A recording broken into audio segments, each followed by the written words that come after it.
गौरी गणेश भक्तांचे कळसकर परिवार यांच्याकडून हार्दिक स्वागत. दरवर्षीप्रमाणे यावर्षी पौराणिक व धार्मिक कार्यक्रम सादर करीत आहे, ज्याचे नाव रामभक्त हनुमान. रामभक्त हनुमान. प्रभू श्रीराम राज्याभिषेकानंतर आज प्रथमच श्री रामराजांचा दरबार भरत होता आणि तोही गुणगौरवासाठी. ज्यांनी लंकेच्या घनघोर युद्धात पराक्रम गाजवून प्रभू श्रीरामांकडे विजयश्री खेचून आणली, अशा थोर योद्ध्यांचा यथोचित गौरव करून प्रत्येकाला उपहार देण्यात आले. उपहार संपले हे सीता देवीच्या लक्षात आलं. त्या श्रीरामाला म्हणाल्या, राजन, आपण सर्वांचा उपहार देऊन गौरव केला, पण आपला प्रिय भक्त हनुमान राहिला की. त्यावेळी हनुमान प्रभू श्रीरामांजवळ गेला.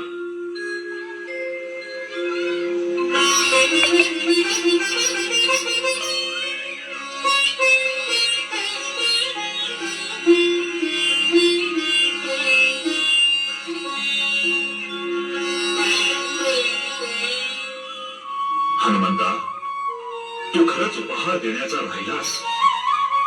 काय देऊ तुला? प्रभू, देणार असाल तर आपल्या चरणांजवळ जन्मभर मला स्थान द्या. त्यावेळी सीता देवीने आपल्या गळ्यातील मोत्याची माळ हनुमंतांना दिली. ती माळ हातात घेऊन हनुमान त्या माळेतील मोती आपल्या तोंडात घेऊन फोडू लागला आणि ते फेकू लागला. हे पाहून ऋषी हनुमंताला म्हणाले, हे हनुमान, मोती का बरं फोडतो आहेस? ऋषीवर, मी यात प्रभू श्रीराम शोधतोय. आश्चर्य आहे. हे हनुमान, आपल्यासारखा ज्ञानी भक्त यात रामाला शोधतो आहे.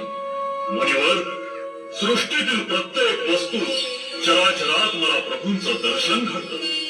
ज्यात प्रभू श्रीराम नाही ते माझ्यासाठी व्यर्थ आहे.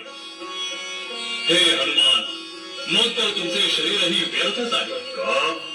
कारण तुमच्या शरीरात राम नाही. गुरुदेव, हनुमंताच्या शरीरात प्राण नाही. प्रभू श्रीरामांची मूर्ती आहे. श्रीरामांची मूर्ती याचे प्रमाण प्रभू, या भक्तीची लाज तुमच्या हाती आहे. हनुमानाने विराट रूप घेतलं. जय श्रीराम.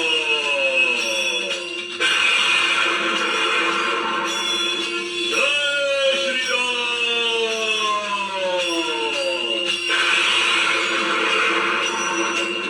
जय श्रीराम.